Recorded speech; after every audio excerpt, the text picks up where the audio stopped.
Live news channel में मैं इस समय मौजूद हूँ गोरखपुर के वार्ड नंबर 46 में। जैसा कि आप लोगों को पता है कि नगर निगम का चुनाव इस बार बड़ा दिलचस्प होने वाला है, क्योंकि हर पार्टी कहीं ना कहीं अपनी दावेदारी ठोक रही है और बड़ी जोरों शोरों पर लगा रही है। क्योंकि इसका कारण है 2024 का चुनाव, लोकसभा का चुनाव। इसी से ही लोग अपना अनुमान लगाएंगे कि उनकी क्या गति रहेगी 2024 में। ऐसे में आज हमारी मुलाकात हुई है अरविंद कुमार सिंह जी से, जो भारतीय जनता पार्टी के किसान मोर्चा के मंडल उपाध्यक्ष भी हैं बिस्मिल नगर गोरखपुर से, और इसके पहले पार्षदी का चुनाव लड़ चुके हैं, लेकिन दुर्भाग्यवश कुछ अल्प मतों से चुनाव हार गए थे। अब की बार ये भारतीय जनता पार्टी के सिंबल पर चुनाव लड़ रहे हैं, और जो एक जनता के बीच में इनका अपना छवि है वो काफ़ी बेहतर है। हम बहुत कुछ जानने का प्रयास करेंगे नेताजी से, उस वार्ड के पिछड़े एरिया को लेकर, कुछ चुनाव के बाद विकास को लेकर इनकी सोच क्या है, उस मुद्दे पर भी हम बातें करेंगे। आप बने रहिए पब्लिक लाइव न्यूज़ के साथ। धन्यवाद सर हमारे चैनल से जुड़ने। धन्यवाद सर, हमारा जो पहला सवाल है, पिछली बार आप कुछ अल्प मतों से चुनाव हार गए थे। जी जी उसका जो भी कारण रहा हो, कहीं ना कहीं हो सकता है जनता ने चाहा ना, भाई कई कारण होते हैं उसके। जी जी इस विषय पे अभी हम सर नहीं जाएंगे। जी अभी हमें आपसे ये जानना भी, आपका वार्ड नंबर 46 जी जी विकास को लेकर सर अभी कितना पिछड़ा है? देखिए, सरकार ने जो है जितनी योजनाएं लाई हैं इस महानगर के लिए वो बहुत बेहतर लाई हैं, लेकिन इस वार्ड में जो है उन योजनाओं को धरातल पर उतारने के लिए कोई व्यक्ति होना चाहिए जो सरकार की योजनाओं को जो है इस वार्ड के अंदर धरातल पर जो है ले आवे, तो हमारा वार्ड बहुत ही बढ़िया और बेहतर वार्ड हो जाएगा। अभी मान के चलिए औसत दर्जे पर ये न बहुत इसको पिछड़ा ही कहा जा सकता है, न बहुत अगड़ा ही कहा जा सकता है। जितनी योजनाएं सरकार की हैं, सरकार का जितना सहयोग है, अगर वो पूरा अगर इस वार्ड पर उतार दिया जाए तो ये वार्ड निश्चित रूप से ये जो है स्वर्ग हो जाएगा। जी, अभी आपको क्या लगता है सर, क्या क्या समस्याएं अभी यहाँ हैं? देखिए, वार्ड में बहुत समस्याएं हैं। सबसे बड़ी जो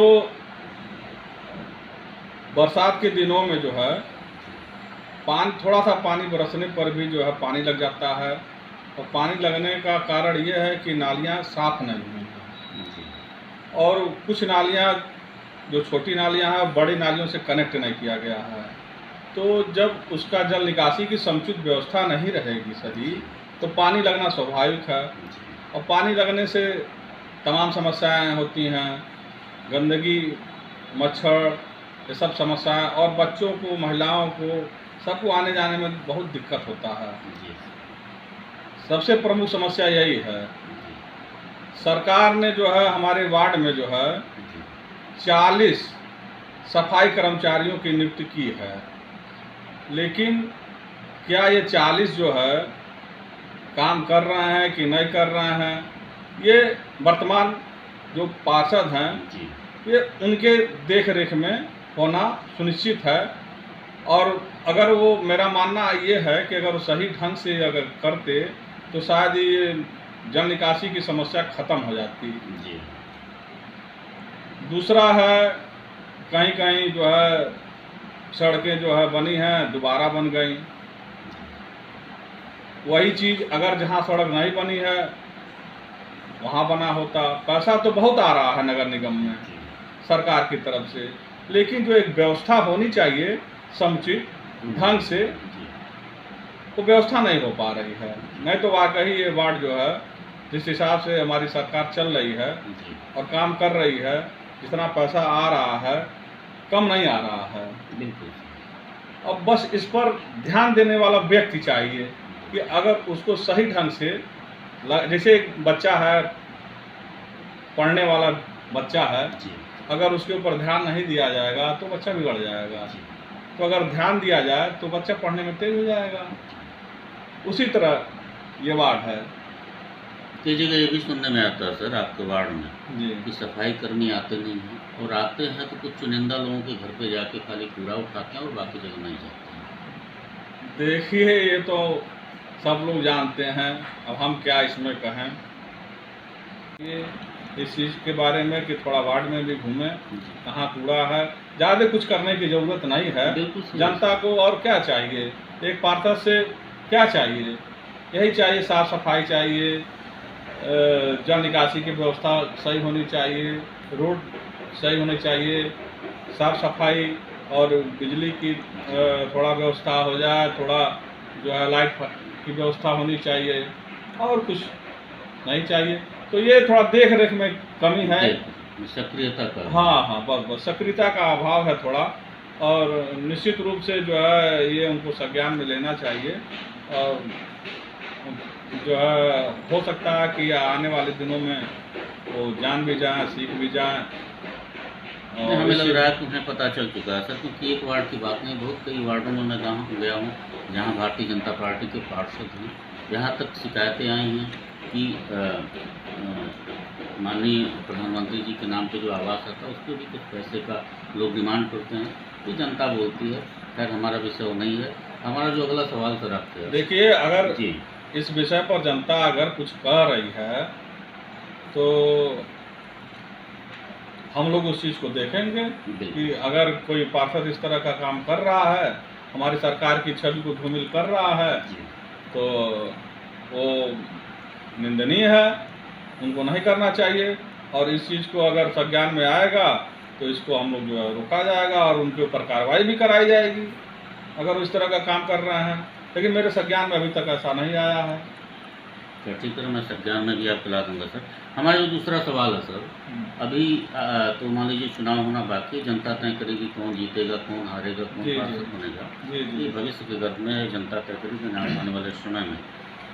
सर, अगर आप चुनाव जीतते हैं तो विकास को लेकर आपकी प्राथमिकता क्या होगी? देखिए, अगर भारतीय जनता पार्टी का मुझे आशीर्वाद मिला जी तो मैं चुनाव लड़ूंगा। और चूंकि मैं, आप जान ही रहे हैं, बहुत कम अंतराल से मैं हार गया था चुनाव। उस हार को हार नहीं माना जा सकता। हार तो हारे है, फिर भी हार में भी जीत छुपी होती है, बुरी तरह हार। और हमने जो है बहुत इस वार्ड के लिए जो है बहुत मेहनत किया हुआ है। और हमारे साथ जो है इस वार्ड की लगता है ये माननीय मुख्यमंत्री जी का शहर है, गृह जनपद है, उनका अपना मठ है, और सूबे के दूसरी बार मुख्यमंत्री बने हैं। तो ऐसा कहीं नहीं लग रहा आपको कि जो नीचे के जनप्रतिनिधि हैं वो तो बहुत सुंदर कार्य कर रहे हैं, 18 घंटे तक वो कार्य करते हैं, लेकिन नीचे के जनप्रतिनिधि कहीं ना कहीं उनके छवि को धूमिल करने का कार्य कर रहे हैं? अब देखिए, सारे लोगों के बारे में तो मैं नहीं कह सकता हूँ। मैं सारे लोगों की बात नहीं कर रहा था, जहाँ जहाँ कुछ लोग ऐसे। हाँ, ये कुछ जगहों पर हैं। माननीय मुख्यमंत्री जी हमारे जो है 18 घंटा, चाहे हमारे प्रधानमंत्री जी 18 घंटा लगातार काम कर रहे हैं, लेकिन नीचे के जो कुछ लोग हैं वो इसमें मदद नहीं कर पा रहे हैं। अगर वो जरा सा भी 18, हम कह रहे हैं कि अगर एक दिन में, ज़्यादा नहीं, अगर एक पार्षद उनका इस पर जो है 4 घंटा अगर समय दे दे, वार्ड पर 24 घंटा में 4 घंटा प्रतिदिन समय दे दे, तो ये शिकायत जनता के बीच में रही नहीं जाएगी और वार्ड जो है एकदम स्वच्छ हो जाएगा और कहीं कोई दुर्व्यवस्था नहीं रह जाएगी। जब हम वार्ड में घूमेंगे तब न जानेंगे कि क्या कमी है, क्या बेसी है, कहाँ नाली चौक है, कहाँ पानी लग रहा है, कहाँ सफाई नहीं है, कहाँ कूड़ा लोग फेंक रहे हैं, उठवा नहीं रहे हैं। तो जब हम वार्ड में घूमेंगे इन्हें जानेंगे क्या। मान लीजिए माननीय मुख्यमंत्री जी के जो है आशीर्वाद से अगर मैं ही अगर हो गया, उनके आशीर्वाद से, तो अगर हम वार्ड में घूमेंगे इन्हें तो जानेंगे क्या कि हमारे वार्ड में किस चीज़ की कमी है, कहाँ लाइट, अगर हम दिन में निकल रहे हैं वार्ड में तो लाइट तो दिन में पता नहीं चलेगा। जब रात में एक राउंड मारेंगे अपने वार्ड में, पता चलेगा कि कहाँ की लाइट जल रही है, कहाँ का खराब है। तो कम से कम इतना तो होना चाहिए। हमारे माननीय मुख्यमंत्री जी पूज्य योगी आदित्यनाथ दूसरी बार सरकार बना है अपनी क्षमता पर, अपने कार्य के दम पर, और माननीय मोदी जी के सहयोग से दूसरी बार हमारी सरकार बनी है। और निश्चित रूप से हमारी सरकार बहुत अच्छा काम कर रही है और हम लोग निरंतर आगे बढ़ते रहेंगे।